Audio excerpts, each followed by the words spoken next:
وأشهد أن لا إله إلا الله وحده لا شريك له وأشهد أن محمدا عبده ورسوله أما بعد فإن خير الحديث كتاب الله وخير الهدي هدي محمد صلى الله عليه وسلم وشر الأمور محدثاتها وكل محدثة بدعة وكل بدعة ضلالة وكل ضلالة في النار فأعوذ بالله من الشيطان الرجيم بسم الله الرحمن الرحيم يا أيها الناس اتقوا ربكم الذي خلقكم من نفس واحدة وخلق منها زوجها وبث منهما رجالا كثيرا ونساء واتقوا الله الذي تساءلون به والأرحام إن الله كان عليكم رقيبا يا أيها الذين آمنوا اتقوا الله حق تقاته ولا تموتن إلا وأنتم مسلمون يا أيها الذين آمنوا اتقوا الله وقولوا قولا سديدا يصلح لكم أعمالكم ويغفر لكم ذنوبكم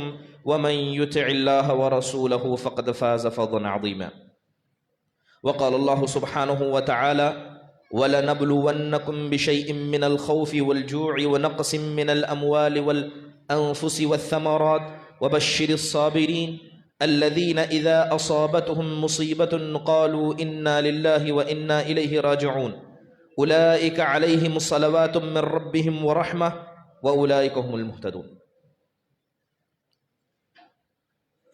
محترم و مکرم علماء اکرام، عمائدین جماعت و جمعیت،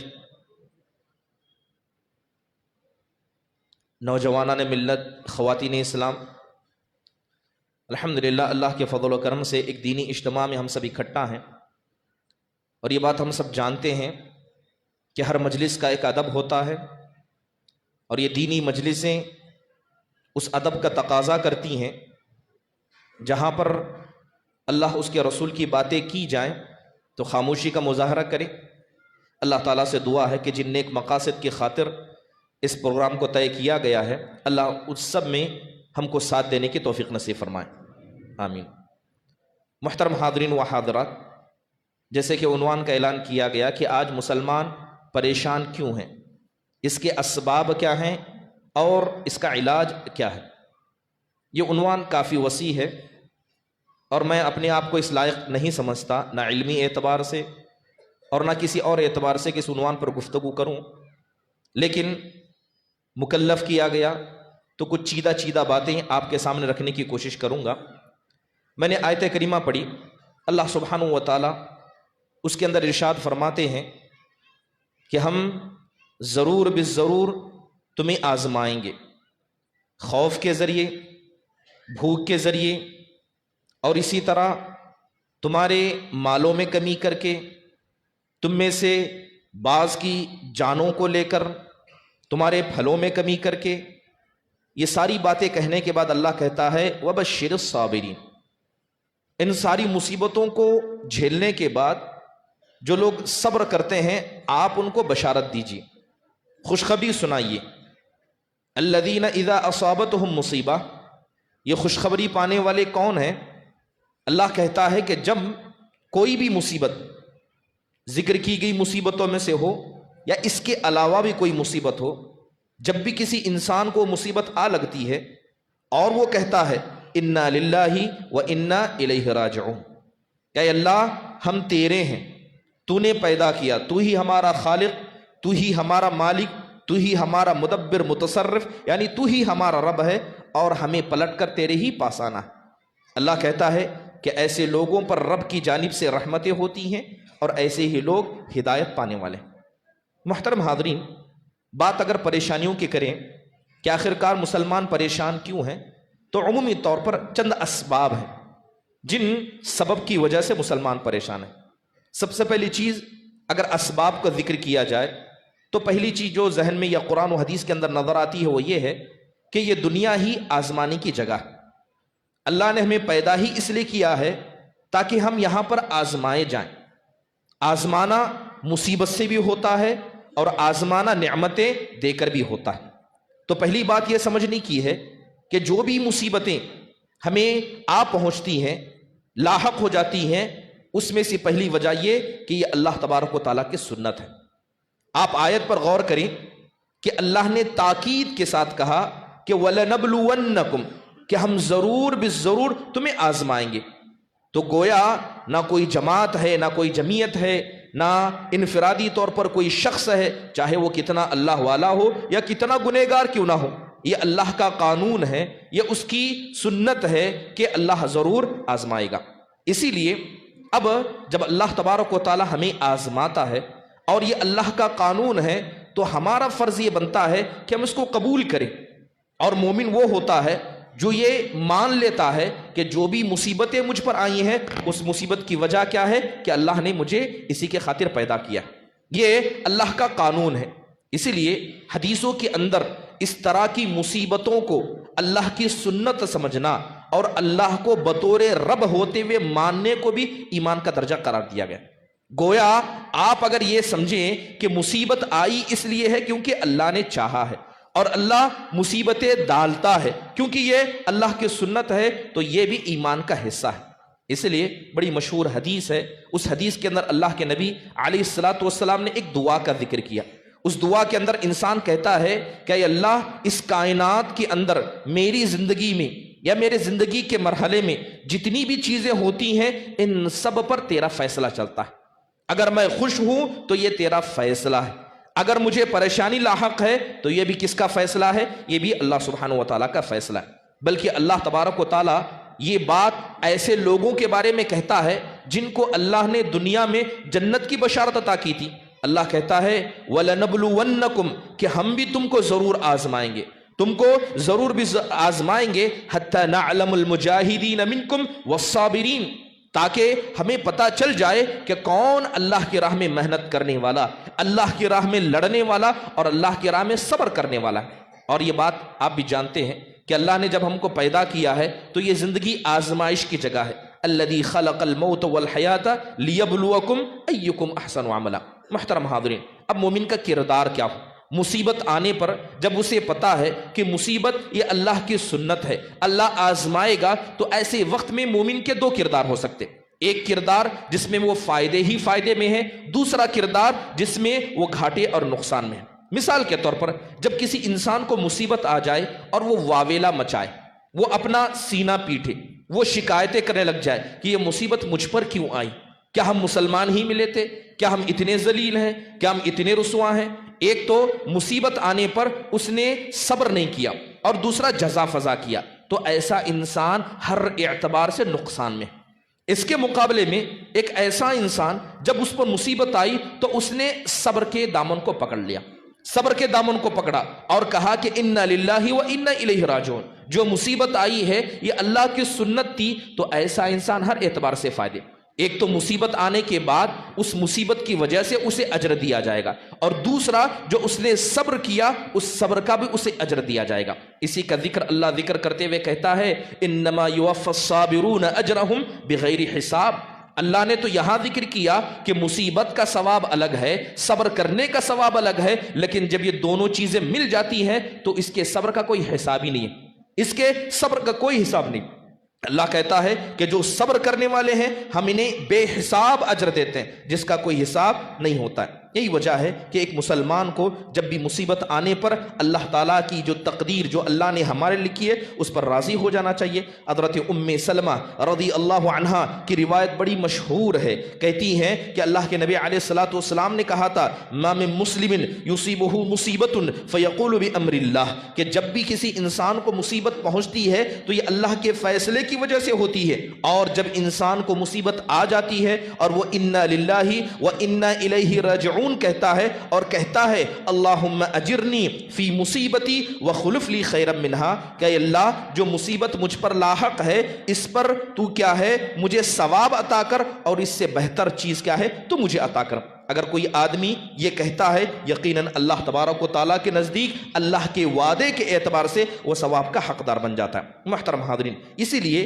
ہمیں یہ بات سمجھنی ہے کہ جو بھی مصیبت آئے، چاہے وہ انفرادی طور پر آئے، اجتماعی طور پر آئے، چاہے وہ مصیبت گھر کے اعتبار سے ہو، بطور مسلمان ہونے کے اعتبار سے ہو، تو ہر مصیبت یہ اللہ تبارک و تعالیٰ کی طرف سے بطور آزمائش آتی ہے۔ امام عکرمہ رحمہ اللہ فرماتے ہیں کہ لیس احد الا یفرح و یحزن، امام اکرمہ کہتے ہیں کہ دنیا کے اندر کوئی ایسا انسان نہیں ہے مگر جو بھی ہے یا تو وہ خوش ہوگا یا تو وہ تکلیف میں ہوگا۔ امام اکرمہ کہتے ہیں کہ دنیا کے ہر انسان کو خوشی بھی لاحق ہوگی، غم بھی لاحق ہوگا، لیکن کہتے ہیں وَلَكِنْ اجْعَلُوا الْفَرْحَ شُكْرًا وَالْحَزْنَ صَبْرًا۔ کہتے ہیں کہ ایک پکا سچا مومن وہ ہوتا ہے کہ جب خوشی پہنچتی ہے تو اللہ کا شکر گزار بن جاتا ہے، اور جب مصیبت پہنچتی ہے تو وہ صبر کرنے والے بن جاتا ہے۔ اور ایک حدیث جو اللہ کے رسول صلی اللہ علیہ وسلم نے بیان کی، آج کا جو عنوان ہے کہ عمومی طور پر جو اجتماعی انداز سے جو مصیبتیں مسلمانوں پر آئی ہیں، ابھی دھیرے دھیرے ان کا میں ذکر کروں گا۔ یاد رکھیے کہ یہ مصیبتیں کم ہونے والی نہیں ہیں، جیسا وقت آگے بڑھتا جائے گا ہم قرب قیامت جاتے جائیں گے، کیونکہ آپ کا دنیا میں آنا یہ قیامت کی علامت تھی، آپ کا دنیا سے جانا یہ قرب قیامت کی علامت تھی، اور جیسے جیسے وقت قیامت کے قریب جاتا جائے گا مصیبتیں اور بڑھتی جائیں گی۔ اور اس بات کا کیا ہے پیشن گوئی اللہ کے نبی نے حدیث میں کی ہے۔ آپ فرماتے ہیں کہ ما من عام الا والذی بعدہ شر من حتی تلقوا ربکم۔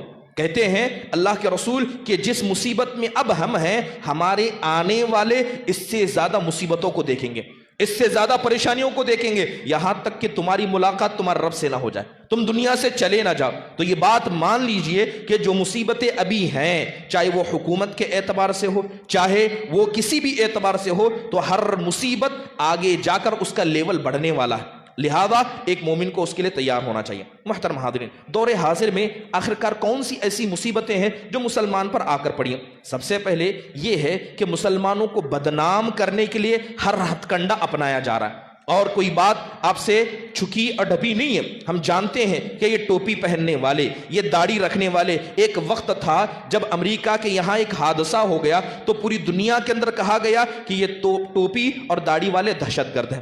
اب دہشت گرد کا سلسلہ لمبے وقت تک چلا، بدنام کرنے کی کوششیں کی گئی، اب اس کے بعد اس کے ماڈل کو بدل دیا گیا۔ اب ملک ہندوستان، ملک عزیز کی بات کریں تو یہاں پر یہ بات تو ہے کہ مسلمانوں کو دہشت گرد کہا جاتا ہے، لیکن ایک لمبا عرصہ گزر گیا، وہ اس بات کو ثابت نہیں کر پائے کہ اتنی بڑی جو تعداد ہے، اگر یہ دہشت گرد ہوتے تو روزانہ کچھ نہ کچھ انقلاب ہونا چاہیے، کچھ نہ کچھ ایسا ہونا چاہیے جو اس بات کو ثابت کرے کہ ہاں مسلمان دہشت گرد ہیں۔ جب انہیں اس کے حوالے سے کچھ مواد نہیں ملا تو ان لوگوں نے اپنی چالوں کو بدل دیا۔ اب مسلمانوں کو بدنام کرنے کے لیے جگہ بجگہ کام کیے جاتے، کیسے کام؟ جیسے قرآن کو ٹارگٹ کیا جاتا ہے، قرآن کریم کو ٹارگٹ کیا جاتا ہے، اور ٹارگٹ کر کے مسلمانوں کو بدنام کیا جاتا ہے۔ ابھی دیکھیں گے کہ سوشل میڈیا کا زمانہ جب سے زور پکڑا ہے، قرآن کی آیتیں غیر مسلم پڑھ رہے ہیں۔ ہمیں پتا ہے کہ سورہ توبہ کے اندر آیت نمبر 9 حدیث نمبر 9 کے اندر کیا کہا گیا کہ جو کافر جہاں ملے اسے وہاں مار دو۔ آگے کیا کہا گیا وہ نہیں پتا، پیچھے کیا کہا گیا وہ نہیں پتا، اور کس بنیاد پر یہ باتیں کہی گئی وہ نہیں پتا۔ بس قرآن کی آیتوں کو جدھر چاہو ادھر سے اٹھا لو اور اٹھا کر مسلمانوں کو بدنام کرنے کی کوشش کرو۔ کبھی یہ کہا جاتا ہے کہ جو اسلام ہے یہ انسانیت کا دین نہیں ہے، یہ ظلم کرتا ہے، اور ظلم بھی کس پر کرتا ہے؟ ایک ایسی ذات پر جسے ہم عورت کہتے ہیں۔ لہذا طلاق کی بات کی گئی، طلاق کے حوالے سے بات اٹھائی گئی، ٹرپل طلاق کو اٹھایا گیا۔ آپ جائیے، جب یہ ٹرپل طلاق کے اعتبار سے فیصلہ ہوا تو سب سے زیادہ خوش ہونے والے غیر مسلم تھے، جن کو نہ اس طلاق سے فرق پڑتا ہے نہ اس طلاق کے قانون سے فرق پڑتا ہے۔ فیصلہ ہوا مسلمانوں کا، اور خوش کون ہو رہے تھے؟ خوش ہو رہے تھے غیر مسلم، جو ہم سے چڑھتے ہیں، ہم سے نفرت کرتے ہیں، بطور دین ہونے کے ہم پر انگلیاں اٹھاتے ہیں۔ انہوں نے طلاق کا مسئلہ اٹھایا، یہ بس مسلمانوں کو بدنام کرنے کا ایک طریقہ تھا۔ ابھی کرناٹک کے اندر حجاب کے حوالے سے حال میں کیا ہوا، یہ ساری باتیں ہم روزانہ سن اور دیکھ رہے ہیں۔ کبھی ہماری خواتین کے حجاب کو کیا ہے اس طرح کا ٹارگٹ بنایا جاتا ہے۔ محترم حاضرین، یہ جتنی مصیبتیں آئی ہیں یہ صرف ہم پر نہیں آئی ہیں، ہم سے پہلے جو مقدس ہستیاں اس زمین میں چلتی پھرتی تھی، جن کو اللہ نے جنت کی بشارتیں دی تھی، ایسی ہستیوں پر ایسی ہی مصیبتیں آ چکی ہیں۔ چلیے بات کریں نبی کریم صلی اللہ علیہ وسلم کی۔ آپ جانیں جب آپ نبی بنا کر بھیجے گئے، آپ کوئی اجنبی شخص نہیں تھے، سب آپ کو جانتے تھے، سب آپ کو مانتے تھے، اور کہتے تھے کہ آپ صادق الامین ہیں، آپ سچے بھی ہیں، امانت دار بھی ہیں۔ لیکن جیسے ہی آپ نے کہا کہ قولوا لا الہ الا اللہ، لا الہ الا اللہ کہو، یہ اب اعتراض کرنے لگ گئے، آپ کے خلاف بن گئے۔ اور اعتراض بھی کیسا، سوال اٹھانا بھی کیسا کہ ایسی چھوٹی چھوٹی باتوں کو یہ مدعا بنا دیتے تھے جو چیز حقیقت میں کوئی معنی نہیں رکھتی۔ قرآن میں اللہ تعالیٰ نے نبی پر کیے گئے اعتراضات کو ذکر کیا ہے۔ اللہ کہتا ہے کہ یہ مشرک جب اللہ کے نبی علیہ الصلوۃ والسلام کو دعوت کرتے ہوئے دیکھتے تو اعتراض کرتے ہوئے کہتے ما لہذا الرسول یاکل الطعام ویمشی فی الاسواق، یہ نبی کا مسئلہ کیا ہے؟ یہ اپنے آپ کو نبی کہتا ہے، یہ تو بازاروں میں گھومتا ہے، ہمارے طرح کھاتا اور پیتا ہے، ایسا کیسے ہو سکتا ہے؟ ایسا کیسے ہو سکتا ہے؟ اگر اللہ کو کسی نبی کو بھیجنا بھی ہوتا تو اللہ کسی فرشتے کو نازل کرتا تاکہ ہم جان لیتے، لیکن یہ نبی تو ہم انسان جیسے۔ اللہ تعالیٰ اس کا جواب دیتے ہوئے کہتا ہے کہ اگر اللہ تمہاری چاہتوں کے اعتبار سے کسی فرشتے کو بھی نازل کرتا تو تم کہتے یہ تو فرشتہ ہے، ہم انسان ہیں، ہم اس کی بات کو کیسے سمجھ سکتے ہیں، ہمارے مسائل کو کیسے سمجھ سکتا ہے؟ سبحان اللہ، ایسے چیزوں پر اعتراض کرنا جو حقیقت میں کوئی معنی ہی نہیں رکھتی، یہ چیزیں کب کی گئی؟ نبی کریم صلی اللہ علیہ وسلم کے زمانے میں کی گئی۔ اور یہ بات نہیں لوگوں کے ذہن کو خراب کرنا کہ مسلمان ایسے ہیں، مسلمان ویسے ہیں، حقیقت نہیں پتا، بس بدنام کرنا مقصود ہے۔ حضرت طفیل بن عمرو الدوسی رضی اللہ عنہ یہ قوم کے سردار تھے، قبیلے دوس، یہ بڑا قبیلہ تھا، اور اسی سے قبیلے سے حضرت ابو ہریرہ رضی اللہ عنہ بھی ہیں۔ تو قبیلے دوس بڑا قبیلہ تھا۔ جب یہ عمرہ کرنے کے لیے، بعض روایتوں میں آتا ہے کہ جب یہ آئے بیت اللہ کی زیارت کے لیے آئے تو لوگوں نے ان کے کان بھرے، مشرکین مکہ نے کان بھرے، ان کو نہیں پتا کیا ہے، آ کر کہا کہ ہمارے بیچ میں ایک شخص نکلا ہے جو ہمارے باپ داداؤں کو گالی دیتا ہے، ہمارے خداؤں کو برا بلا کہتا ہے، اس کی بات نہ سننا، اس سے تم دور رہنا۔ آپ دیکھیں کہ جس کو کچھ نہیں پتا ہے، نہ اسے آگے کا پتا نہ پیچھے کا پتا، بس اس کے دل میں، اس کے ذہن و دماغ میں اسلام کے تعلق سے زہر بھر دیا جائے تاکہ وہ نہ اسلام کے قریب آئے نہ اسلام کو قبول کرے۔ حضرت طفیل بن عمرو الدوسی رضی اللہ عنہ نے سنا، جب وہ کعبۃ اللہ میں داخل ہوئے تو انہوں نے اپنے کانوں کو بند کر لیا تھا، وہ کوشش کرتے کہ نبی کریم صلی اللہ علیہ وسلم کو دیکھنے کا بھی موقع نہ ملے۔ محترم حاضرین، قرآن کے حوالے سے بھی اعتراضات کیے گئے۔ یہ سوال یہ ہے کہ آخرکار ایسے اعتراضات کیے جاتے کیوں ہیں؟ دو بڑے بڑے مقصد ہیں۔ بڑا مقصد یہ ہے کہ قرآن پر، اسلام پر اعتراض کرنے کا کہ مسلمانوں کے اندر احساس کمتری پیدا کر دی جائے۔ آپ مسلمان ہیں، آپ کا یہ دین ہے، آپ کو اپنے دین پر فخر ہونا چاہیے، آپ کو دین پر بھروسہ ہونا چاہیے، اللہ کی ذات پر بھروسہ ہونا چاہیے۔ اس بھروسے کو ہلانا ہے تو مسلمانوں کو بدنام کر دو تاکہ مسلمان نہ رہے، چاہے کچھ بھی بن جائے، اور یہی کام ان اعتراض کے ذریعے کیا جاتا ہے۔ دوسرا مقصد یہ ہے کہ ہر مسلمان جو اپنے دین کو مانتا ہے، اللہ کو مانتا ہے، اس کے اندر ایک حمیت ہوتی ہے، اس کے اندر اپنے دین کے حوالے سے ایک جذبہ ہوتا ہے کچھ کرنے کا، دین کے خاطر، اللہ تعالیٰ کی خاطر کچھ کرنے کا، اس جذبے کو ٹھنڈا کر دیا جائے۔ تم مسلمان ہو، بس نام کے رہو، کام کے مسلمان نہ رہو، یہ سارے اعتراضات کا مقصد ہے۔ محترم حاضرین، بلکہ ایسی چیزوں پر مشرکین مکہ اعتراضات کیا کرتے، اور صرف مشرک نہیں، یہود و نصارہ نے بھی اس میں بڑھ بڑھ کر حصہ لیا۔ حضرت سلمان فارسی رضی اللہ عنہ راستے سے گزر رہے، یہود مذاق اڑاتے ہیں، یہود مذاق اڑاتے ہوئے کہتے ہیں یہ تمہارے نبی ہیں جن کے تم باس بیٹھتے ہو، جن سے باتیں سنتے ہو، یہ نبی ایسے ہیں کہ تم کو پیشاب پیخانے کا بھی طریقہ بتاتے ہیں کہ ایسے بیٹھو، ویسے بیٹھو، یہ نہ کرو، وہ نہ کرو۔ یہ چیزیں تو فطری طور پر، نیچرلی طور پر ہر انسان جانتا ہے، اگر نبی اتنے ہی اچھے تو یہ ساری چیزیں بتانے کی کیا ضرورت ہے؟ جبکہ حضرت سلمان فارسی بطور فخر کہتے کہ میں تو اس نبی کو مانتا ہوں، اس رب کو مانتا ہوں جس نے ہمیں کوئی دین کا حصہ نہیں چھوڑا، زندگی کا کوئی مرحلہ نہیں چھوڑا، زندگی کا کوئی پہلو نہیں چھوڑا، مگر ہر پہلو میں کیا ہے؟ اسلام کی تعلیمات ہے۔ یہاں تک کہ اللہ کے نبی نے ہمیں ایسی چیزوں کے بارے میں بتایا اگرچہ جو فطری ہیں مگر اسے نبی کے طریقے پر کیا جائے، بطور فخر کیا کرتے۔ تو اس طرح کے اعتراضات کیا کرتے۔ چلیے دعوت کے حوالے سے ذکر کریں۔ دعوت کا ایک وقت تھا کہ ایک سیلاب چل رہا تھا، مسلمانوں کی دعوت، اسلام کی دعوت عام ہونے لگی تو دعوت پر روک لگائی گئی، دعوت کو روکا گیا۔ جیسے ہی کسی ملک میں کچھ بھی ہو جاتا ہے، جیسے عراق کے اندر ہو، ملک شام کے اندر ہو، ISI نکلے، دہشت گرد تنظیم نکلے، سب سے پہلے اس تنظیم کو کیا ہے؟ مسلمانوں سے جوڑ دیا گیا، بلکہ یہ کہا گیا کہ جتنے مسلمان ہیں سارے اس تنظیم سے جڑے ہوئے ہیں۔ دعوت کو بدنام کرنے کی کوشش کی گئی اور باقاعدہ اس چیز کو روکا نہیں گیا۔ آج سوشل میڈیا کا زمانہ ہے، چاہیے کشمیر فائل ہو یا اس کے علاوہ کیرلا سٹوری ہو، اس طرح کے پروپیگنڈے باقاعدہ اپنائے جا رہے ہیں تاکہ ان کے ذریعے عام ہندوؤں کا ذہن بنایا جائے کہ مسلمان ایسے ہی ہیں، ان کی دعوت کو قبول نہ کرو، تو ان کی دعوت کو قبول نہ کرنے کے لیے اس طرح کے پروپیگنڈے بنائے جاتے ہیں. ہماری مسجدوں کو ٹارگٹ کیا جا رہا ہے. ایک وقت تھا کہ باہر سے پیسہ آتا، کس لیے آتا ہے؟ اللہ کے دن کے لیے آتا ہے، مسجد کے لیے آتا ہے. اب اس پر بھی اعتراض کیا جاتا ہے کہ مدرسوں کو، مسجدوں کو جو فنڈنگ آتی ہے وہ فنڈنگ دہشت گردانہ فنڈنگ ہے. اس پر بھی اعتراض کیا جاتا ہے. مسلمانوں کو کہا جاتا ہے کہ مسلمانوں تیار رہو کہ تمہاری ہر مسجد کے نیچے ہم ایک مندر نکالیں گے. بابری مسجد کو شہید کر دیا گیا اور اس کے بعد مسلمانوں کی دلوں میں یہ دہشت پیدا کر دی گئی کہ ہر مسجد کو ہم نشانہ بنائیں گے. اور آج کل باقاعدہ ان چیزوں کو آپ دیکھیں گے، یہ ساری چیزیں ہو رہی ہیں، لیکن ہم مسلمانوں کا ایمان کیا ہے؟ یہ چیزیں تم نہیں کر رہے ہو. تم وقت کو نہیں بدل سکتے، چاہے کوئی آدمی کتنا بھی دشمن مان لے. ہمارا ایمان ہے کہ ہمارا رب چاہ رہا ہے تو ایسا ہو رہا ہے.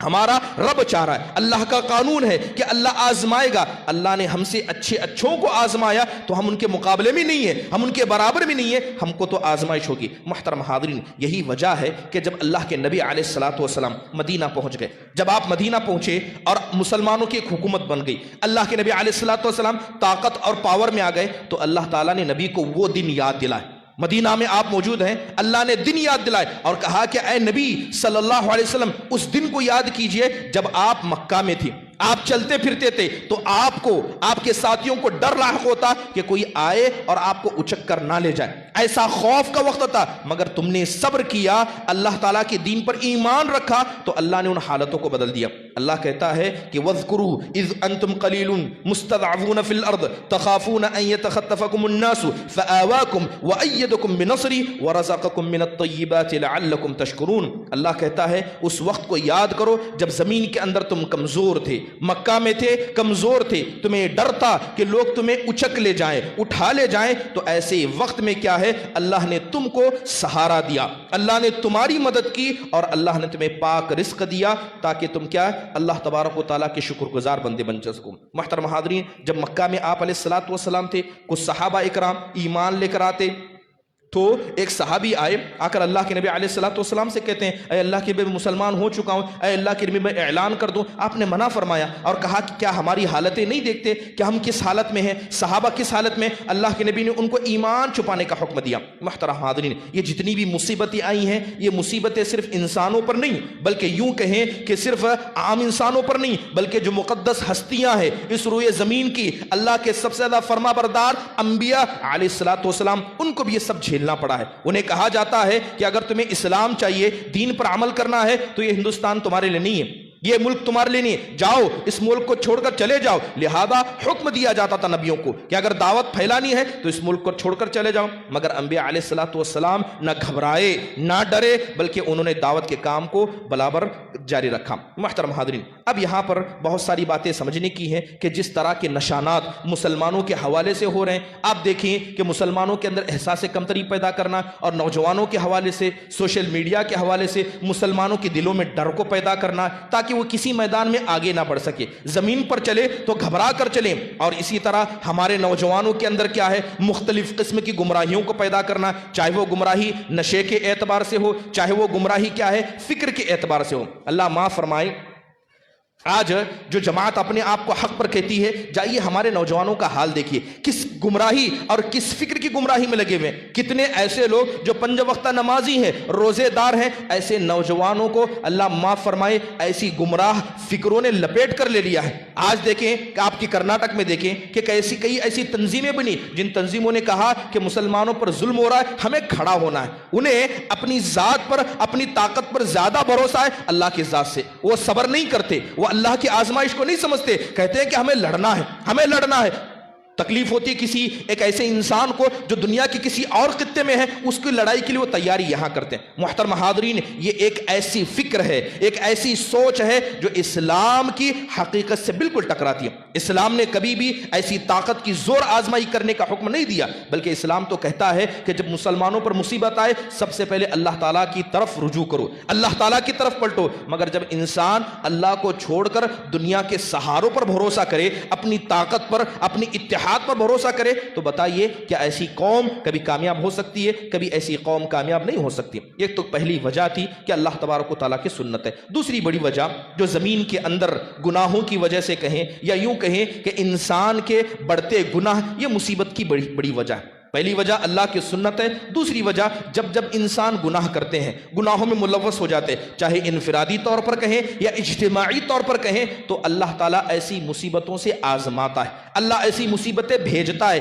کس لیے؟ تاکہ جو تم راستہ بھٹک گئے ہو تم سیدھے راستے پر آ جاؤ۔ اللہ تعالیٰ کہتا ہے ظہر الفساد فی البر والبحر بما کسبت ایدی الناس، کہ زمین کے اندر چاہے خشکی ہو، چاہے تری ہو، چاہے شہر ہو یا قریہ ہو، ہر جگہ زمین کے اندر فساد پھیل چکا ہے۔ اللہ کہتا بما کسبت ایدی الناس، یہ سب انسانوں کے ہاتھوں کی کمائیاں، انہوں نے گناہ کیے، گناہ پر گناہ کیے، اللہ کی نافرمانی کی، تو اللہ تعالیٰ نے ان کی نافرمانیوں کا مزہ انہیں چکھا دیا۔ کیسے چکھایا؟ اللہ نے مصیبتیں مبتلا کر دیا۔ اسی لیے ایک جگہ اللہ یوں کہتا ہے کہ وما اصابکم من مصیبت فبما کسبت ایدیکم ویعفو عن کثیر، کہ جو بھی مصیبت تم کو لاحق ہوتی ہے یاد رکھو یہ تمہارے ہاتھوں کی کرتوت ہے، یہ تمہارے گناہوں کا نتیجہ ہے، بلکہ اللہ تبارک و تعالیٰ تو بہت ساری مصیبتوں سے تمہیں بچا بھی لیتا ہے۔ محترم حاضرین، یہ بات صرف ہم تک نہیں، صحابہ اکرام رضوان اللہ علیہ مجمعین کے زمانے میں دیکھیے، جب بنی امیہ کا زمانہ تھا تو وہاں پر ایمان موجود تھا، مگر کچھ لوگ جو دین سے بھٹک گئے، کچھ لوگ جو عبادتوں کے میں کمزور ہو گئے، تو یہ قرون مفضلہ کے لوگ تھے، اللہ تعالیٰ نے ان کو بھی مزہ چکھا ہے۔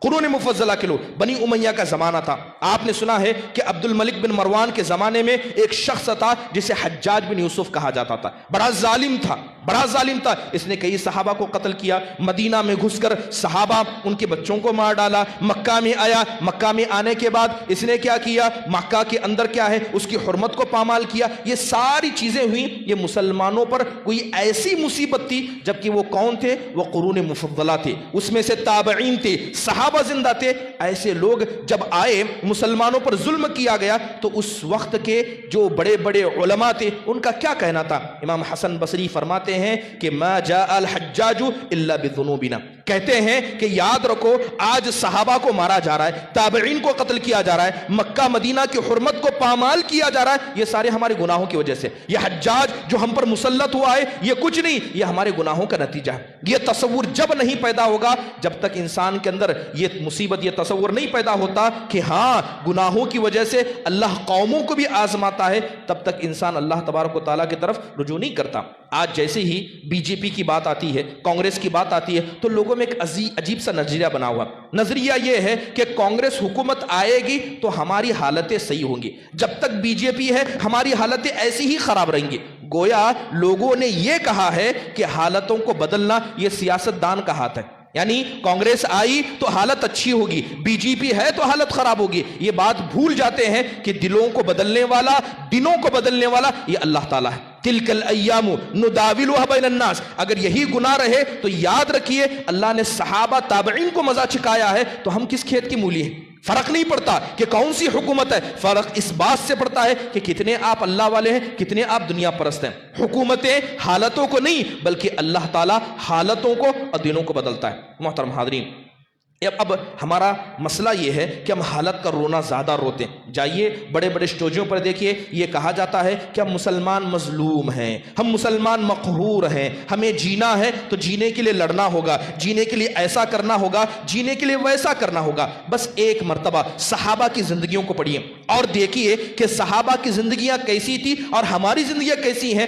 آپ کو پیمانہ سمجھ میں آئے گا کہ کون اللہ والا ہے اور کون دنیا والا۔ آج جب بھی مصیبتوں کی بات کرتے ہیں ایک چھوٹا سا اینالائز کر کے دیکھیے کہ صحابہ پر جو مصیبتیں آئیں کیا وہ مصیبتیں ہم پر آئی ہیں؟ صحابہ نے جو جھیلا کیا ہم اسے جھیل رہے ہیں؟ دوسری بات کہ صحابہ جن نعمتوں میں تھے کیا وہ نعمتیں ہم ہی ہیں؟ یا یوں کہیے کہ صحابہ نے جو مصیبتیں جھیلی نہ ہم اسے جھیل رہے ہیں، اور جتنے آرام سے، جتنی عیاشی کی زندگی، جتنی آرام پرستی زندگی ہم گزار رہے ہیں، ایسی زندگی تو صحابہ نے دیکھی بھی نہیں، چاہے جائے کہ انہوں نے زندگی گزاری ہو۔ محترم حاضرین، اللہ تعالیٰ نے صحابہ رضوان اللہ علیہ مجمعین سے کہا ام حسبتم ان تدخلوا الجنة ولما يأتكم مثل الذين خلوا من قبلكم مستهم البأساء والضراء حتى زلزلوا حتى يقول الرسول والذين معه متى نصر الله۔ اللہ تعالیٰ نے ذکر کیا کیا تم یہ گمان کرتے ہو، کیا تم یہ سوچتے ہو کہ ایسے ہی جنت میں چلے جاؤ گے، جبکہ تم پر وہ مصیبتیں نہیں آئیں، وہ آزمائش نہیں آئی، ایسی مصیبتیں تم پر نہیں آئی جو تم سے پہلے لوگوں پر آئی۔ جب ان پر مصیبتیں آئی، عام لوگ تو عام لوگ، رسول بھی گھبرا گئے، رسول بھی گھبرا کر کہنے لگے آخرکار اللہ کی مدد کب آئے گی؟ اللہ کہتا ہے الا ان نصر اللہ قریب،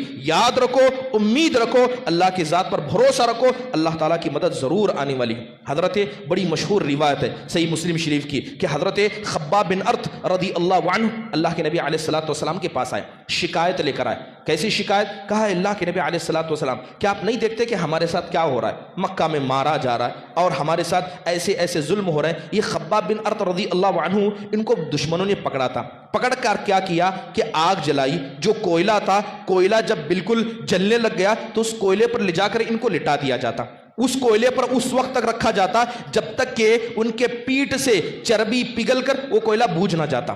ایسی مصیبت کو برداشت کر رہے ہیں اور برداشت کر کے اللہ کے نبی علیہ الصلوۃ والسلام کے پاس آ کر شکایت کرتے، کہتے ہیں الا تستنصر لنا الا تدعو اللہ لنا، اے اللہ کے نبی کیا آپ ہمارے لیے دعا نہیں کرتے؟ کیا آپ ہمارے لیے اللہ سے مدد نہیں مانگتے؟ اللہ کے نبی کا جواب سنیے۔ اللہ کے نبی علیہ الصلوۃ والسلام کہتے ہیں اے خباب کیا اتنے میں ہی ڈر گئے؟ کیا اتنے میں ہی پریشان ہو گئے؟ ابھی تو تم پر وہ مصیبتیں نہیں آئی جو تم سے پہلے لوگوں پر آئی تھی۔ تم میں سے پہلے جو لوگ تھے اگر مسلمان ہوتا اسے پکڑ کر لایا جاتا، لا کر آری سے اس کے 2 ٹکڑے کر دیے جاتے۔ ابھی تو تمہارے ساتھ ویسا نہیں ہوا ہے۔ تم سے پہلے جو لوگ مسلمان ہوتے ان کے جسموں پر لوہے کی کنگھیوں سے کنگھی کی جاتی، انسان کا گوشت نوچ لیا جاتا، اس کے بعد بھی وہ لوگ دین سے نہیں پھرے، وہ مصیبت بھی تم پر نہ آئی۔ صحابہ نے، ایک صحابی نے شکایت کی تو اللہ کے نبی صبر کی دعوت دے رہے ہیں اور کہہ رہے ہیں کہ اللہ پر صبر کرو، اللہ پر یقین رکھو، ابھی تم پر وہ مصیبتیں نہیں آئیں جو تم سے پہلے لوگوں پر آئی تھی۔ محترم حاضرین، کیا ایسی مصیبتیں ہم پر آئی ہیں جیسے صحابہ پر آئی تھی؟ اللہ معاف فرمائے، یاد رکھیے وہ مصیبتیں ہم نے نہیں جھیلی ہیں۔ دوسری بات نعمتوں کی کریں، نعمتیں، آج جن نعمتوں کو ہم کھا رہے ہیں، جس جگہ ہم بیٹھے ہیں، جس طرح کی ہماری لائف سٹائل ہے، سبحان اللہ، صحابہ نے تو ایسی زندگی دیکھی بھی نہیں۔ حضرت عبد الرحمن بن عوف رضی اللہ عنہ مسجد سے نکلے، کچھ تابعی تھے جو ایک بکری کا ران ڈھونڈ رہے تھے۔ سیرت ابن ہشام نے اس کو ذکر کیا ہے کہ ایک بکری کی ران ڈھونڈ رہے تھے، تو لہذا یہ تابعی تھے، بڑے صحابی حضرت عبد الرحمن بن عوف کو دیکھ کر بلایا گیا، کہا آئیے ہماری دعوت میں شریک ہو جائیے۔ لہذا ان کے سامنے بھنی ہوئی بکری کی ران رکھی گئی۔ جیسی ران حضرت عبد الرحمن بن عوف نے دیکھی رونے لگے۔ حضرت عبد الرحمن بن عوف رونے لگے، کہنے لگے کہ مجھے تو خطرہ ہوتا ہے کہ جو نیکیاں میں نے کی کہیں اللہ ان کا بدلہ دنیا میں تو نہیں دے رہا ہے۔ یہ نعمتیں کھا رہے ہیں، یہ نعمتیں ہم کھا رہے ہیں، مجھے ڈر ہے کہیں اللہ نے میری نیکیوں کا بدلہ نہیں دیا ہو۔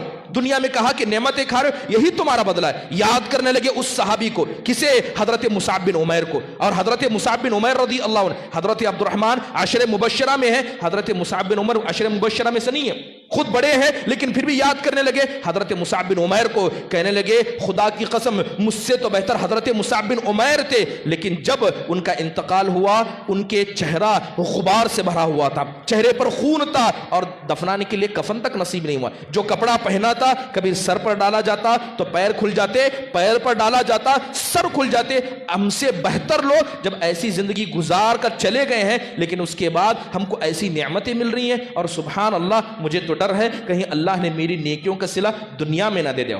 اب ہماری زندگیوں پر غور کریں، کیا ہم سچ میں ایسی مصیبتوں میں ہیں؟ اللہ نے ہزاروں لاکھوں گنا اس سے بہتر زندگی ہم کو عطا کی ہے۔ نہ صحابہ جیسی مصیبتیں ہمارے پاس ہیں، نہ صحابہ جیسی تکلیفیں ہیں، بلکہ انہوں نے جو زندگی گزاری اس سے کروڑوں گنا بہتر زندگی ہے۔ اس کے بعد بھی ہم شکوے شکایت کرتے ہیں کہ مسلمانوں پر ظلم ہو رہا ہے، مسلمان ذلیل ہیں، مسلمان رسوا ہیں۔ محترم حاضرین، یاد رکھیے نعمتوں کے حوالے سے اللہ کے نبی علیہ الصلوۃ والسلام ڈرایا کرتی ہیں۔ اسی سیرت ابن ہشام کے اندر تبوک کے موقع پر ایک قصہ نقل کیا گیا کہ حضرت عمر بن خطاب رضی اللہ کے نبی علیہ الصلوۃ والسلام تبوک کے لیے نکل گئے۔ سخت گرمی کا زمانہ تھا، مسلمانوں کے پاس سواریں نہیں تھی، تو سیرت ابن ہشام کے اندر لکھا ہے کہ جیسے حضرت عمر بن خطاب رضی اللہ عنہ نے، یعنی اللہ کے نبی نے قافلے کو روکا تو سارے صحابہ سایہ تلاش کرنے کے لیے ادھر ادھر پھیل گئے، سایہ تلاش کرنے کے لیے ادھر ادھر پھیل گئے۔ حضرت عبد الرحمن بن عوف نے، حضرت عمر بن خطاب نے دیکھا کہ ایک ٹہنی جو درخت سے کٹ گئی تھی، اس ٹہنی کو اپنے سر کے قریب رکھا اور وہاں بیٹھ کر تھوڑا سا کھجور جو ان کے پاس تھا نکالا اور جو مشکیزہ تھا اسے نکال کر پینے لگے۔ اللہ کے نبی علیہ الصلوۃ والسلام جب بھی قافلہ رکتا تو آپ گشت لگایا کرتے، دیکھتے کہ صحابہ کیا کر رہے ہیں۔ اللہ کے نبی کا گزر حضرت عمر بن خطاب کے پاس سے ہوا، دیکھ رہے ہیں کہ سخت گرمی ہے، تھوڑا سا سایہ نصیب ہے، تھوڑا سا سایہ نصیب ہے۔ اللہ کے نبی نے حضرت عمر کو دیکھا کہ گرمی میں سایہ نصیب ہے، گرمی میں کھانے کے لیے کھجور مل گئے، سخت گرمی میں تھوڑا سا پانی نصیب ہو گیا۔ اللہ کے نبی نے جاتے ہوئے کہا لَتُسْأَلُنَّ يَوْمَئِذٍ عَنِ النَّعِيمِ، اے عمر گرمی میں سایہ پائے ہو، گرمی میں پانی نصیب ہو رہا ہے، یاد رکھنا اللہ قیامت کے دن اس کے بارے میں بھی تم سے پوچھے گا، اللہ اس کے بارے میں پوچھے گا۔ جائیے اپنی زندگیوں پر غور کیجئے کہ کیسی نعمتیں ہم کھا رہے ہیں۔ سبحان اللہ، اس کے بعد بھی شکوے شکایت کرنا، اللہ کے سامنے شکوے رکھنا، اللہ کی ذات سے نا امیدی رکھنا، یا اللہ تعالیٰ کے مسئلے میں بدگمان ہو جانا، اور اتنا سب کر کے ہم کہتے ہیں کہ ہم مسلمان رسوا ہیں، ہم ذلیل ہیں، اللہ ہماری مدد نہیں کرتا۔ یاد رکھیے اللہ کبھی بھی کسی قوم کی حالت کو نہیں بدلتا، کیونکہ اللہ نے جس طرح تقدیر کو لکھا ہے اللہ نے اسباب بھی لکھ کر رکھ دیے۔ اسباب اختیار کیجئے، اسباب اختیار کریں گے تبھی جا کر اللہ تبارک و تعالیٰ کی رضامندی ہمیں ملنے والی ہے۔ محترم حاضرین، یہ بات ہمیں یہاں سمجھنے کی ہے کہ آخرکار اس کا علاج کیا ہے۔ جتنی مصیبتیں مسلمانوں پر آئی ہیں، مصیبتیں تو بے شمار ہیں اور وجوہات بھی بے شمار ہیں، لیکن وقت اجازت نہیں دیتا کہ سارے وجوہات کو ذکر کروں۔ جیسے علاج کیا ہے، علاج تو سب سے پہلا یہی ہے کہ جب تک ہم اللہ والے نہیں بنیں گے اللہ تبارک و تعالیٰ کیا ہے مسلمانوں کی مدد نہیں کرے گا۔ یہ اللہ کا قانون ہے، ان تنصروا اللہ ینصرکم ویثبت اقدامکم۔ اللہ نے صاف کہا اللہ کے دین کی مدد کرو، اللہ تمہاری مدد کرے گا، اللہ تمہارے قدموں کو ثابت رکھے گا۔ تو لہذا سب سے پہلے اللہ تبارک و تعالیٰ کی ذات پر بھروسہ رکھنا، ہم سے جو گناہ ہو رہے ہیں اپنے آپ کو گناہوں سے آزاد کرنا، اللہ کی ذات پر ایمان مضبوط ہو، اللہ تعالیٰ کا تقوی اختیار کریں اور حرام کاموں سے بچیں، جن کاموں کو اللہ تعالیٰ نے کرنے سے روکا ہے ان سے بچیں۔ شیطان نے کس طرح مسلمانوں کو گمراہ کر کے رکھا ہے، ایک چھوٹی سی مثال۔ ایک شعر ہے، شاعر کرتا عربی کا، تصل الذنوب الى الذنوب وترتجی ترک الجنان به وفوز العابد انسیت ان اللہ اخرج آدم بذنب واحد۔ شیطان نے ہمیں کیسے گمراہ کر کے رکھا ہے۔ شاعر کہتا ہے کیا انسان تو کتنا نادان ہے کہ گناہ پر تو گناہ کرتا ہے۔ شاعر کیا کہتا ہے کہ تو گناہ پر گناہ کرتا ہے اور گناہ پر گناہ کرنے کے بعد جنت میں بلند درجے کی خواہش رکھتا ہے، گناہ پر گناہ کر کے جنت میں بلند درجے کی خواہش رکھتا ہے۔ کیا یہ تو بات بھول گیا کہ اللہ نے تیرے باپ آدم کو صرف ایک گناہ کی وجہ سے جنت سے نیچے اتار دیا تھا؟ ایک گناہ تیرے باپ نے کیا، اللہ نے جنت سے اتار دیا، اور تو ہزاروں گناہ کر کے جنت میں بلند درجے کی خواہش رکھتا ہے۔ یہ شیطان کا ایک دھوکہ ہے، وَلَا يَغُرَّنَّكُمْ بِاللَّهِ الْغَرُورُ، اور اللہ نے کہا ہے کہ ایک دھوکے باز ہے، تمہاری زندگیوں میں وہ دھوکہ ڈال کر رکھا ہے، لہذا یہ دھوکے باز تمہیں دھوکے میں مبتلا نہ کرے۔ اپنے گناہوں کی معافی اللہ سے مانگے، اللہ تعالیٰ کی طرف جائیں، نمازوں کی پابندی کریں، اللہ سے توبہ استغفار کریں، تبھی جا کر کیا ہے اللہ تبارک و تعالیٰ ہماری مدد کرے گا اور ہماری حالتوں کو بدل دے گا۔ محترم حاضرین، آج ہم بات کرتے ہیں جب بھی ڈنمارک کے اندر یہاں وہاں کہیں بھی نبی کریم صلی اللہ علیہ وسلم کی ذات پر اعتراض کیا جاتا ہے، سوال اٹھایا جاتا ہے کہ نبی صلی اللہ علیہ وسلم نے ایسا کیا ویسا کیا، تو ہم میں سے اکثر کیا ہے جذباتی ہو کر روڈوں پر نکل جاتے ہیں، لیکن کبھی یہ غور نہیں کرتے کہ اس نبی کی سنت پر عمل کرنے والے کتنے ہیں، کتنے لوگ ہیں جو گھروں کے اندر نبی کی سنت کو اپناتے، کتنے ایسے ہیں جو اپنی زندگی میں اپنی زندگی کو اپنی روزی کو انہوں نے حلال بنا کر رکھا ہے، انہیں پرواہ نہیں ہے کہ کیا حلال ہے کیا حرام ہے، پرواہ اس بات سے ہے کہ نبی کریم صلی اللہ علیہ وسلم کی ذات پر اعتراض کیسے بنا کیا گیا۔ محترم حاضرین، ضروری ہے کہ جب تک ہم اللہ تعالیٰ کی طرف رجوع نہیں کریں گے، اللہ تعالیٰ کی ذات کا سہارا نہیں پکڑیں گے، اپنے گناہوں کی معافی نہیں مانگیں گے، حالتیں بدلنے والی نہیں ہیں۔ اور خاص کر جب گناہ کیا ہے معاشرے پر رائج ہو جاتے ہیں تو گناہوں کا اثر دیکھا جاتا ہے۔ حدیث بڑی مشہور ہے، حضرت عبداللہ بن عمر کہتے ہیں کہ ایک مرتبہ اللہ کے نبی علیہ الصلوۃ والسلام ہمارے پاس آئے اور آ کر کہا یا معاشر المہاجرین خمس اذا ابتلیتم بہن واعوذ باللہ ان تدریکہن۔ اللہ کے نبی نے کہا اے مہاجرین کی جماعت، 5 ایسی چیزیں ہیں کہ اگر تمہیں وہ لگ جائیں یا تم ان میں مبتلا ہو جاؤ، اور میں اللہ سے پناہ مانگتا ہوں کہ اللہ اس گناہوں سے تم کو بچا کر رکھے۔ آپ نے کہا کہ جو بھی قوم فحش کاموں کو کھلم کھلا کرتی ہے، فحش چیزوں کو پرموٹ کرتی ہے یا فحش چیزیں ان کے یہاں عام ہو جاتی ہیں، اللہ تبارک و تعالیٰ ایسی بیماریوں میں ان کو مبتلا کر دیتا ہے کہ ایسی بیماریاں ان کے باپ دادا نے بھی نہیں دیکھی ہوں گی۔ جائیے آج برقعے کے حوالے سے دیکھیے، برقع پہن کر بھی جو فحش کیا جاتا ہے، اس موبائل فون کے ذریعے جو فحش پھیلا جا رہا ہے، زبانوں میں حیا ختم ہو گئی، گالی گلوچ، برا کہنا، بدتمیزی کرنا، عزت نہ کرنا، حیا کے جنازے ہم نے نکال دیے، بلکہ فحش کا کوئی ایسا درجہ نہیں بچا ہے جسے مسلمان دھیرے دھیرے نہیں اپنا رہے۔ اور اس کے بعد بھی اللہ تعالیٰ کا قانون ہے، نبی صلی اللہ علیہ وسلم کی حدیث ہے کہ جب بھی جس قوم کے اندر فحش عام ہو جاتا ہے اللہ تعاون اور بیماری مبتلا کر دیتا ہے۔ پھر اللہ کے نبی نے کہا جو قوم ڈنڈی مارنے لگ جائے، مال میں خرید و فروخت میں لینے دینے میں ڈنڈی مار دے تو اللہ تبارک و تعالیٰ ایسے لوگوں پر کیا ہے، قحط سالی کو مسلط کر دیتا ہے، ایک ظالم سلطان کو مسلط کر دیتا ہے۔ جو قوم اپنے مال کی زکوٰۃ ادا نہیں کرتی، اپنے مال کی زکوٰۃ ادا نہیں کرتی، اللہ تعالیٰ آسمان سے بارشوں کو روک دیتا ہے، اور اللہ کے نبی فرماتے ہیں کہ اگر یہ جانور نہ ہوتے تو اللہ تعالیٰ انسان کے گناہوں کی وجہ سے کبھی ایک بارش قطرہ تک نازل نہیں کرتا۔ اور اللہ معاف فرمائے، آج جو مسئلہ، آج جو حالت زکوٰۃ کے حوالے سے ہے ہمارے یہاں الحمدللہ، آپ کے یہاں شہر میں خاص کر گلبرگہ کے ضلع میں بیت المال کا نظام ہے، اس کے بعد بھی بہت سارے ایسے حضرات ہیں جو زکوٰۃ کو اپنے طور پر خرچ کرتے ہیں۔ اسلام کا نظام یہ زکوٰۃ کے اندر اجتماعی ہے، جس طرح نماز اجتماعی عبادت ہے زکوٰۃ بھی اجتماعی عبادت ہے۔ ابن دقیق العید کہتے ہیں کہ اللہ کے نبی علیہ الصلوۃ والسلام کے صحابی حضرت ابو بکر صدیق رضی اللہ عنہ نے جو مشرکین سے لڑائی کی تھی، مانعین زکوٰۃ سے لڑائی کی تھی، ان میں سے کچھ ایسے بھی تھے جو زکوٰۃ دینے کے منکر نہیں تھے، ان میں سے کچھ ایسے تھے جو بس یہ کہتے تھے کہ ہم زکوٰۃ نبی کو نہیں دیں گے، اپنے طور پر خرچ کریں گے۔ حضرت ابو بکر نے ان کو بھی نہیں چھوڑا، ضروری ہے کہ جب بیت المال ہے وہاں پر زکوٰۃ جمع کی جائے تاکہ مسلمانوں کے اکٹھا مسائل کو حل کیا جائے، ہر آدمی اپنے طور پر زکوٰۃ نکالے۔ کتنے ایسے جن کو زکوٰۃ کے احکام و مسائل نہیں پتہ، جانوروں میں کتنی زکوٰۃ ہے، مال میں کتنی زکوٰۃ ہے، کتنے بس اس گھبراہٹ سے زکوٰۃ نہیں دیتے، اور زکوٰۃ دیتے تو کسے دیتے ہیں؟ من مرضی کے طور پر، چاہے اسے تھوڑا دیا اسے تھوڑا دیا۔ زکوٰۃ کا نظام ہمارے یہاں پر پورے طور پر فاسد ہو چکا ہے، بلکہ یہ بات دیکھی جاتی ہے کہ اس مدرسے والے کو 10,000 دیا، اس کو 10,000 دیا، اس کو 10 دیا، گویا پیغام دے رہے ہیں کہ اب تم مجھ سے مانگ رہے ہو، میں مر جاؤں گا، میری اولاد آئے گی، تب بھی تم میرے اولاد سے مانگتے رہنا۔ ہم لوگوں کی ضرورتوں کو نہیں بلکہ انہیں مانگنے والا بنا رہے ہیں۔ اسلام کے اندر زکوٰۃ کا نظام نہیں تھا۔ محترم حاضرین، اللہ کے نبی علیہ الصلوۃ والسلام نے کہا کہ جو قوم زکوٰۃ کو روک دے اللہ تعالیٰ بارش کو روک دیتا ہے، اور جو اللہ تعالیٰ کے عہد و پیمان کو توڑ دیں، اللہ تعالیٰ سے جو وعدہ انہوں نے کیا ہے اسے نہ ادا کریں تو اللہ تعالیٰ ان پر بھی کیا ہے، ایسی مصیبتوں کو نازل کر دیتا ہے۔ اللہ تبارک و تعالیٰ کیا ہے، ان پر ظلم و زیادتی کرتا ہے۔ محترم حاضرین، یہ بات سمجھنے کی ہے، یہ بات سمجھنے کی ہے کہ جب تک اللہ تبارک و تعالیٰ کی طرف رجوع نہیں کریں گے، اس دین کی دعوت کو ہم نہیں پھیلائیں گے، ہماری حالتیں بدلنے والی نہیں ہیں۔ اس کے علاوہ دوسرا اہم علاج، پہلا علاج تو یہ ہے کہ اللہ تعالیٰ کی طرف رجوع کرنا، گناہوں کی معافی مانگنا، تب تک مصیبتیں ہٹنے والی نہیں ہیں۔ دوسری،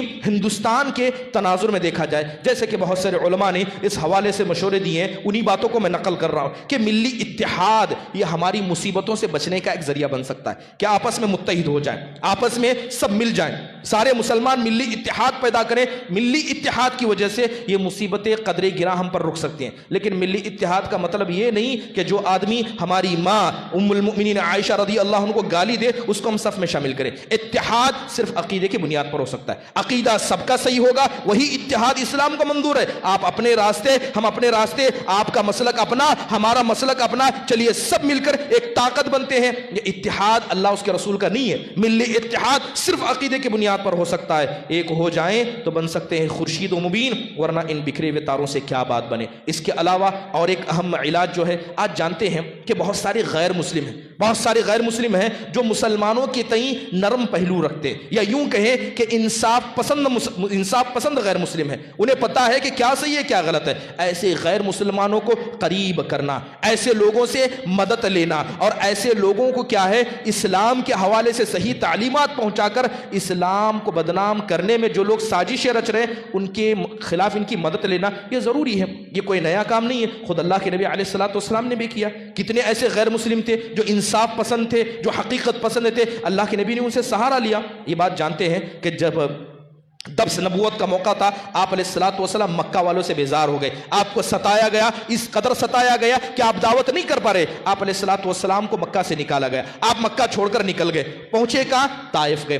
طائف جانے کے بعد وہاں کے لوگوں نے اور برا برتاؤ کیا۔ جب واپس آپ مدینہ مکہ داخل ہونا چاہ رہے تھے تو حضرت زید جو آپ کے ساتھ تھے کہتے ہیں اے اللہ کے نبی علیہ الصلوۃ والسلام، اب مکہ میں ہم داخل کیسے ہوں گے؟ ایک تو مکہ والوں نے ٹھکرایا، طائف والوں نے ٹھکرایا، ہم کہاں جائیں گے؟ اللہ یہ کہ کوئی آدمی ہمیں پناہ دے، کوئی آدمی ہمیں پناہ دے، اگر کوئی پناہ دے گا تو مکہ میں داخل ہو سکتے ہیں۔ اللہ کے نبی نے خط لکھا، کسے لکھا؟ مطعم بن عدی کو، ایک کافر تھا، مطعم بن عدی کافر تھا۔ آپ نے پیغام لکھا، کہا کہ میں تمہاری پناہ میں آنا چاہتا ہوں، وہ ایک غیر مسلم ہے۔ اللہ کے نبی نے ضرورت کے طور پر، سماجی ضرورت کے تقاضے میں اس غیر مسلم سے مدد لی، غیر مسلم سے مدد لی۔ مطعم بن عدی نے اللہ کے نبی کو بلایا، اپنے بچوں کو بلایا، اپنے بھائیوں کو بلایا، سب کو لے کر کہا کہ ہتھیار بند ہو جاؤ، سب کو لے کر بیت اللہ میں داخل ہوا۔ بیت اللہ میں داخل ہو کر اللہ کے نبی کا ہاتھ پکڑ کر کہتا ہے کہ یہ محمد بن عبداللہ ہے، میں نے ان کو پناہ دی ہے، جس نے ان کو ہاتھ لگایا اس نے مجھے ہاتھ لگایا، جس نے ان کو ستایا اس نے مجھے ستایا، میرے بچوں کو ستایا، میرے گھر والوں کو ستایا۔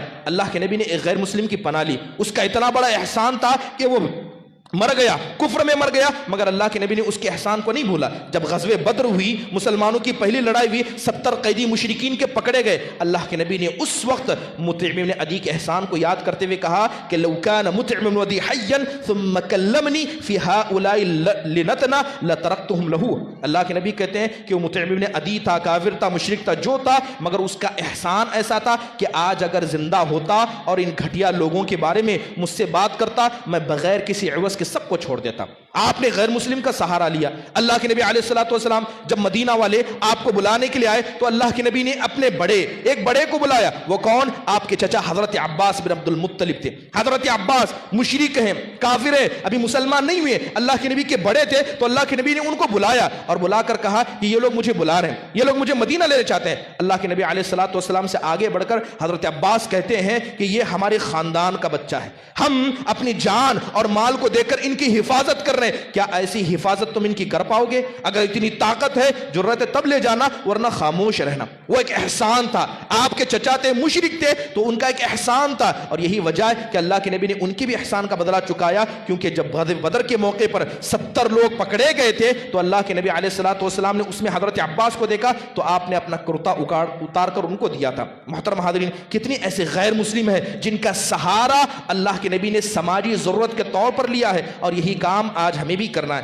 اس کے علاوہ ابو البختری بن ہشام، غزوہ بدر کا موقع تھا، لڑائی شروع ہو گئی، مسلمان ٹوٹ پڑے، تو اللہ کے نبی نے ابو البختری بن ہشام کو دیکھا، کہا کہ جو بھی آدمی اس ابو البختری بن ہشام کو دیکھے اسے قتل نہ کرے، اسے مارے نہ۔ کیوں نہ مارے؟ کیونکہ جب اللہ کے نبی مکہ میں تھے، یہ کافر مشرک تھا، قوم کا سردار تھا، مگر کبھی اس نے آپ کو ستایا نہیں تھا، کبھی اس نے آپ کو پریشان نہیں کیا، بلکہ جو عہد و پیمان آپ کے خلاف لکھایا گیا تھا اسے پھاڑنے میں اس کی بڑی مدد تھی۔ محترم حاضرین، خود آپ کے چچا، سگے چچا ابو طالب کو دیکھیں کہ اللہ کے نبی علیہ الصلوۃ والسلام کا کتنا بڑا سہارا بنے۔ اللہ کے نبی کیا ہے، پوری زندگی انہوں نے مدد کی، لیکن جب انتقال ہو گئے اللہ کے نبی نے ان کا سہارا لیا۔ یقیناً ایسا سہارا یا ایسے غیر مسلم جو ہیں، جو انصاف پسند ہیں، ایسے لوگوں کو قریب کرنا، ان سے اپنے معاملات کو شیئر کرنا، یہ ہماری سماجی ضرورت ہے اور ایک بہترین علاج ہو سکتا ہے۔ اس کے علاوہ ہمارے ہندوستان کے اندر ایک طبقہ ہے جس کو دلت طبقہ کہا جاتا ہے۔ یہ دلت طبقہ ہمیشہ مسلمانوں کے ساتھ رہا ہے، کیوں نہ ہم ان کو اپنے ساتھ لیں، مسائل کو مشترک کریں، مسائل کو شیئر کر کے جو لوگ ہم پر ظلم کرتے ہیں مل کر ان کا مسائل کا مقابلہ کریں، ایک بہترین حل ہو سکتا ہے، اسے بھی اپنانے کی ضرورت ہے۔ اس کے علاوہ یہ بات بھی ہے کہ اب ہمارے ہندوستان کے اندر کچھ تشدد پسند مزاج کے لوگ ہیں، تشدد پسند، جو مسلمانوں کو مارنے، کاٹنے، بلکہ کھلم کھلا میڈیا پر آ کر خلاف بولتے ہیں کہ مسلمانوں کو ہم جینے نہیں دیں گے۔ اب ایسے لوگوں سے کیسے نپٹا جائے؟ محترم حاضرین، ایسے لوگوں سے نپٹنے کے دو بہترین طریقے۔ پہلا طریقہ دعوت کا ہے۔ دعوت کے اندر قرآن و حدیث کی آیتوں میں اللہ نے اتنی تاثیر رکھی کہ جو مسلمانوں کے سب سے بڑے دشمن تھے، یہ دشمن بھی مسلمان ہو گئے۔ قرآن کی تعلیمات ایسے تشدد پسند تک پہنچائیں، قرآن کی تعلیم پہنچائیں، اللہ اس کے رسول کے دین کو پہنچائیں، یقیناً ان کے دل نرم ہو جائیں گے۔ دوسرا بہترین حل ایسے تشدد پسند مزاج یہ جماعتوں کے مسئلے میں یہ ہو سکتا ہے کہ ہم اپنے اخلاق کا مظاہرہ کریں۔ کبھی بھی اینٹ کا جواب پتھر سے نہیں دیا جاتا ہے۔ اگر سامنے والا تشدد کرے، آپ بھی اس کے خلاف کریں، تو یہ لڑائی جھگڑا ایک آگ ہے، آگ ہر چیز کو کھا جاتی ہے۔ اللہ کے نبی علیہ الصلوۃ والسلام کے صحابہ مکہ میں تھے، کیا انہوں نے مکہ میں رہنے کے بعد پلٹ کر کافروں پر حملہ کیا؟ نہیں، صبر کرتے تھے، بلکہ وہ کرتے ہی اپنے اخلاق کا مظاہرہ کرتے۔ یہاں تک کہ خود حضرت ابو بکر صدیق رضی اللہ عنہ جب بہت زیادہ مایوس ہو گئے کہ مکہ کے اندر آپ کو نہ جینے دیا جا رہا تھا، نہ آپ کو دعوت کرنے دیا جا رہا تھا، نہ آپ کو کیا ہے عمل کرنے دیا جا رہا تھا، تو حضرت ابو بکر نے اپنا سامان لپیٹا اور لپیٹ کر مکہ چھوڑ کر جانے لگے۔ راستے میں ایک سردار ملا، اسے ابن الدغنہ کہا جاتا تھا۔ ابن الدغنہ نے کہا کہ ابو بکر کہاں جا رہے ہو؟ تو کہنے لگے کہ دیکھو تمہاری قوم والے مجھے ستاتے ہیں، مجھے پریشان کرتے ہیں، ایک اللہ کی عبادت کرنے نہیں دیتے ہیں۔ ابن الدغنہ کہتا ہے مثلک یا ابا بکر لا یخرج ولا یخرج، اے ابو بکر جس اخلاق کے آپ مالک ہیں، جتنے اچھے معاملات تجارت کے اعتبار سے، بات چیت کے اعتبار سے آپ کے ہیں، آپ جیسے لوگ ہمارے معاشرے کے لیے سنگ بنیاد ہے۔ آپ جیسا آدمی اخلاق مند انسان نہ قوم سے نکل سکتا ہے نہ اسے نکالا جا سکتا ہے۔ یہ اخلاق ہیں جنہوں نے مشرکوں تک کو مجبور کر دیا تھا کہ وہ مسلمان کی گرویدہ بنے۔ ایسے ہی اخلاق مسلمانوں کو اپنانے ہوں گے۔ ابھی یہ NRC CAA کا مسئلہ آیا، سارے مسلمان خوف میں مبتلا ہو گئے۔ یہ بات ہم بھول گئے کہ CAA ہو یا NRC ہو، یہ سب سے پہلے نبیوں کے ساتھ کی گئی، نبیوں کے ساتھ ایسا ہوا۔ اللہ تعالیٰ اس کا ذکر کر کے کہتا ہے وَإِذْ يَمْكُرُ بِكَ الَّذِينَ كَفَرُوا لِيُثْبِتُوكَ أَوْ يَقْتُلُوكَ أَوْ يُخْرِجُوكَ۔ اس وقت کو یاد کرو جب یہ لوگ آپ کے خلاف مکر کرتے تھے، یا تو آپ کو کفر پر رکھیں، یا تو آپ کو قتل کر دیں، یا آپ کو یہاں سے نکال کر بھگائیں۔ ساری کوششیں کی، کس کے ساتھ کی گئی؟ نبیوں کے ساتھ کی گئی، صحابہ کے ساتھ کی گئی، جن لوگوں نے بھی کلمہ پڑھا ہے۔ ہر زمانے میں CAA یا NRC کے مسائل آئے ہیں اور لوگوں کو نکالنے کے لیے کہا گیا۔ خود جائیے، اللہ کے نبی علیہ السلام کیا آپ کو مکہ سے نہیں نکالا گیا؟ حضرت ابراہیم کیا عراق سے نہیں نکالے گئے؟ حضرت یوسف کیا اپنی گھر سے نہیں نکالے گئے؟ حضرت یوسف کو کیا جیل میں نہیں ڈالا گیا؟ یہ انبیاء ہیں جن کے ساتھ CAA اور NRC کے مسائل آ چکے ہیں۔ گھبرانے کی ضرورت نہیں ہے، بلکہ اپنے عقیدے کو تھامے رکھیں اور اللہ تبارک و تعالیٰ کی ذات پر ایمان رکھیں۔ محترم حاضرین، اس کے علاوہ اسلام کی ایک ایسی سچی تصویر ہے جو مساوات کہیں، برابری کہیں،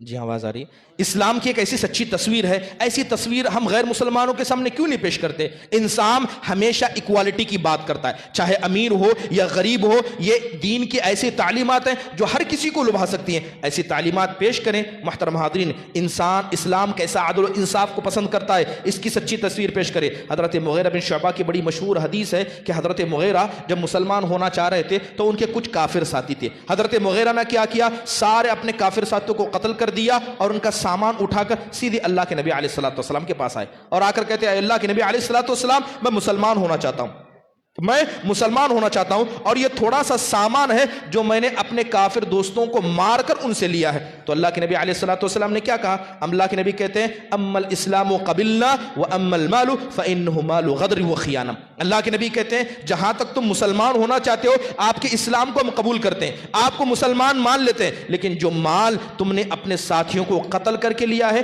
یہ دھوکے کا اور یہ غداری کا مال ہے۔ اسلام اسے پسند نہیں کرتا۔ اسلام یہ بھی نہیں چاہتا کہ کوئی آدمی اپنے پارٹنر کو، چاہے وہ غیر مسلم ہی کیوں نہ ہو، اسے قتل کرے۔ یہ اسلام کی ایک سچی تصویر ہے۔ ایسی تصویر غیر مسلمانوں کے سامنے پیش کرنا ضروری ہے۔ حضرت خبیب بن عدی رضی اللہ عنہ کا قصہ بھی بڑا مشہور ہے۔ حضرت خبیب کو قتل کرنے کا فیصلہ ہو چکا ہے، آپ کو سولی چڑھائی جا رہی ہے۔ جس گھر میں آپ کو قید کیا گیا، ایک چھوٹا سا معصوم بچہ انجانے میں آپ کے پاس آ گیا، گود میں لیا اور لے کر اسے چومنے لگے، ہاتھ میں وسترا تھا۔ ماں نے دیکھا تو بچے کے لیے ماں کا کلیجہ کانپ گیا کہ کہیں حضرت خبیب اپنے موت کا بدلہ اس بچے سے نہ لیں۔ حضرت خبیب کہتے ہیں خدا کی قبی صلی اللہ، خدا کی قسم، جس نبی کو ہم مانتے ہیں اس نبی نے نہ اللہ نے ہمیں حکم دیا ہے کہ ہم اپنی موت کا بدلہ ایسے معصوم بچوں سے لیں۔ بچے کو چھوڑ دیا، کہا لے جاؤ تمہارا بچہ۔ یہ اسلام کی انصاف کی تصویر ہے۔ ایسی تصویر غیر مسلمانوں کے سامنے پیش کریں اور بتائیں کہ اسلام کیسا انصاف پسند دین ہے۔ محترم حاضرین، اس کے علاوہ علاج کے اندر قانون کا سہارا لینا ہے۔ یہ بات ہم جانتے ہیں کہ ہماری سیاست میں انصاف نہیں ہے، لیکن قانون میں تو انصاف ہے۔ قانون کو جانیں، قانون کو سمجھے، مسلمانوں کو قانون سکھائیں، اور قانون کے طور پر اگر مسلمانوں پر ظلم و زیادتی ہو سکتی ہے تو قانون کے اندر رہ کر، قانون کا سہارا لے کر ہم مسلمانوں کے مسائل کو حل کر سکتے ہیں۔ اس کے علاوہ باتیں بہت ساری ہو سکتی ہیں، مگر میرا وقت ختم ہو رہا ہے۔ میں اللہ تبارک و تعالیٰ سے دعا کرتا ہوں کہ اللہ تبارک و تعالیٰ ہم سارے مسلمانوں کے مسائل کو حل کرے، ہمیں اللہ تبارک و تعالیٰ کی طرف رجوع کرنے والا، اللہ سے اپنے گناہوں کی معافی مانگنے والا، اور اسی طرح اللہ تبارک و تعالیٰ کے سامنے توبہ و گریہ زاری کرنے والا بنائے، اور جو بھی اسباب بیان کیے گئے ہیں یہ اسباب پر عمل کرنے کی توفیق نصیب فرمائے۔ اقول قولی ھذا واستغفر اللہ لی ولکم ولسائر المسلمین من کل ذنب فاستغفروہ انہ هو الغفور الرحیم۔ السلام علیکم ورحمۃ اللہ وبرکاتہ۔